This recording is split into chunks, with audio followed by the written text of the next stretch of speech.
ข่าวดังข่าวใหญ่ที่ดาราจะได้ร่วมงานกับไอดอลของตนเองนั่นก็คือแอนอรดีในเดือนมิถุนายนนั่นก็คือเดือน6เจอกันมวลมันแน่นอน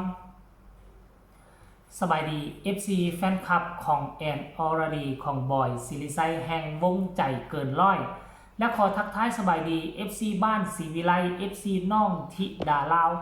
ผู้อยู่ทางใกล้และไกลบ่ว่าจะอยู่ทางฝั่งไทยฝั่งลาวอยู่ที่ต่างดงต่างแดนก็ขอให้ทุกคนได้รับทราบทั่วถึงกันว่าปัจจุบันนี้มีงานเข้ามาเป็นงานร่วมน่าจะเป็นเวทีของแอนอรดีแล้วจะมีครอบครัวศรีวิไลเป็นต้นพอผู้ธิดาลาวไอและกระปาดทั้ง4คนนี้จะได้ขึ้นไปยืนบนเวทีเคียงคู่เป็นเวทีเดียวกันกับแอนอรดีซึ่งเป็นผู้ใดเป็นผู้จัดเป็นผู้จ้างเดี๋ยวค่อยจะนำเสนอรายละเอียดกันแล้วกันแต่ก่อนอื่นเมื่อขอไปเกินสากลทานผู้ชมศิลปินในประเทศไทยคนทำอิฐที่น้องธิดาลาวต้องการอยากเจออยากพบอยากพ่อนั่นก็คือแอนอรดีนั่นแหละทุกคนเอ้ยคนที่หนึ่งคือแอนอรดีคนที่สองนั่นก็คือลำไยคนที่สามอุ๋งอิงคนที่สี่อาอายมีประมาณ4คนนี่และทุกคนก็ได้เจอได้พบได้พ่อหมดสู่คนแล้วเนาะท่านผู้ชมเอ้ยหมดสู่คนแล้วแต่เนาะหลังจากได้พบได้พ่อได้เจอกันกับบ่ได้ร่วมการร่วมงานนำกันมีแต่คนเดียวคือน้องอาอายสกุลพรลูกสาวของบอสนกคือน้องธิดาลาวได้ร่วมการร่วมงานกันมาหลายครั้งหลายคราวแล้วแต่ว่าเอ้ยอุ๋งอิงเอ้ยลำไยและก็ทั้งเอ้ยแอนอรดียังบ่มีโอกาสที่จะได้พบยังบ่มีโอกาสที่จะได้พ้อกันเทื่อเนาะท่านผู้ชมเนาะแต่ว่า1วันที่ผ่านมามีเพจหนึ่งได้เอามาลงข่าวแล้วก็ติดรูปแอนอรดีน้องธิดาลาวกับครอบครัวศรีวิไลใส่ในโปสเตอร์เดียวกันในกิจกรรมงานอันเดียวกันมันก็เลยส่งให้ FC แฟนคลับทั้งใกล้และไกลจุดกระแสฮือฮา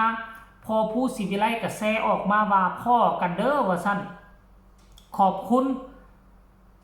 ผู้ไทยดำที่ประสานงานให้ครับว่าเสด็จเพจบ้านม่วงที่ฮักนี่ทุกคน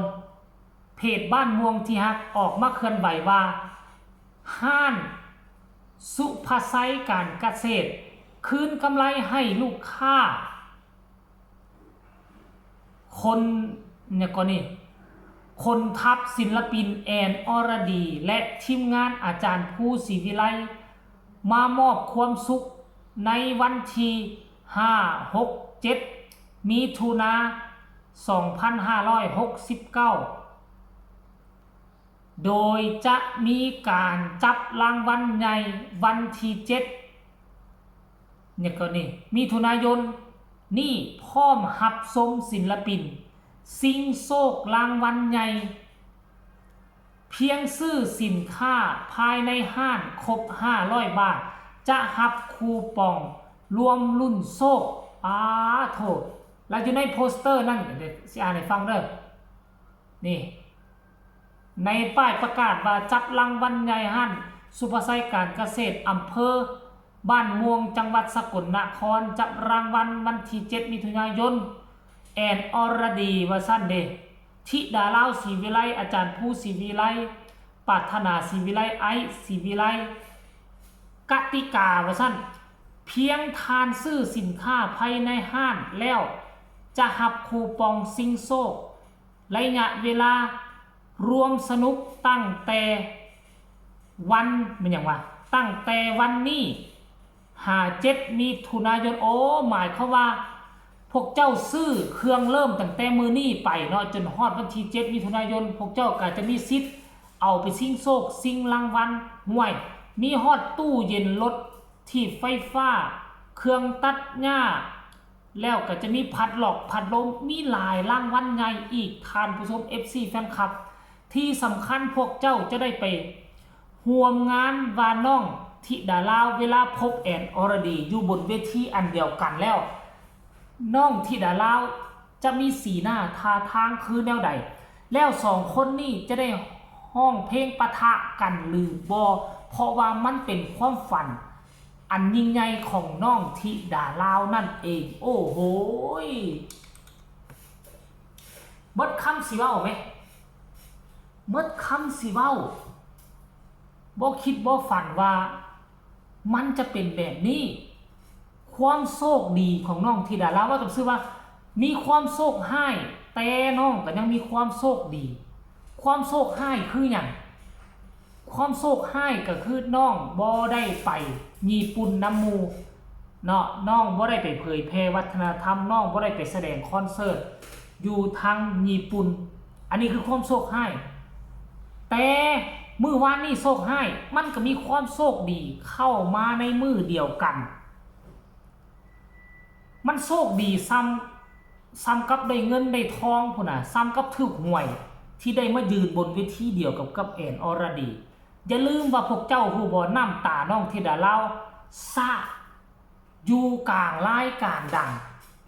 ไผจะไปคิดไปฝันว่าอยากเจอแอนอรดีแต่ว่าแอนอรดีก็ส่งคลิปมาแล้วว่าบ่มีเวลาที่จะมาเจอน้องธิดาลาวอยู่รายการซุปเปอร์เทนบ่ซุปเปอร์จิ๋วซุปเปอร์เทนแต่ว่าแอนอรดีญาติเวลามาโอ้โหเฮ็ดให้น้องธิดาลาวห้องให้ดีอกดีใจและตั้งแต่มือนั่นจนมาฮอดมือนี้บ่มีวี่แววว่าสองคนนี้จะได้ขึ้นคอนเสิร์ตร่วมเวทีเดียวกันมิดเงียบไปหลายคนก็ทีแรกก็ตั้งความหวังว่าเขาจะได้ร่วมกันบ่ในเมื่อผ่านมาหลายเดือนแล้วก็บ่มีผู้ใดแหละหมดหวังแล้วก็เลยบ่ได้มีไผคองคอยแต่ว่า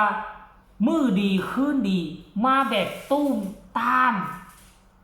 จากผู้ไทยดำขั้นผู้ใดติดตาม YouTube ที่ไปท่องเที่ยวเมืองลาวก็จะได้ฮู้จักคนนี้ดีคนนี้เป็นผู้ติดต่อประสานงานซอกหาให้จนเฮ็ดให้ธิดาลาวกับแอนอรดีจะได้มาพบมาพ้อกันอยู่บนเวทีการแจกรางวัลของห้างซูเปอร์ไซส์การเกษตรทานผู้ชม FC แฟนคลับมั่นใจได้เลยแอนอรดีจะพาธิดาลาวโด่งดังไปหน้า 100% สำหรับค่อยคิดว่าแล้วนั่นนะเอาคลิปนี้ก็ขอฝากเอาไว้ซ้ำนี้ก็แล้วกันฝากกดไลค์ฝากกดแชร์ฝากกดติดตามที่สำคัญอย่ากดข้ามโฆษณาให้ทุกคนคอมเมนต์แสดงความรู้สึกมาหลังจากข่าวนี้ถูกเผยแพร่ออกไปว่าพวกเจ้าดีใจคือกันกับเจบอลาวหรือบอสำหรับคลิปนี้ก็น่าจะลาทานผู้ชมไปเพียงซ้ำนี้สบายดี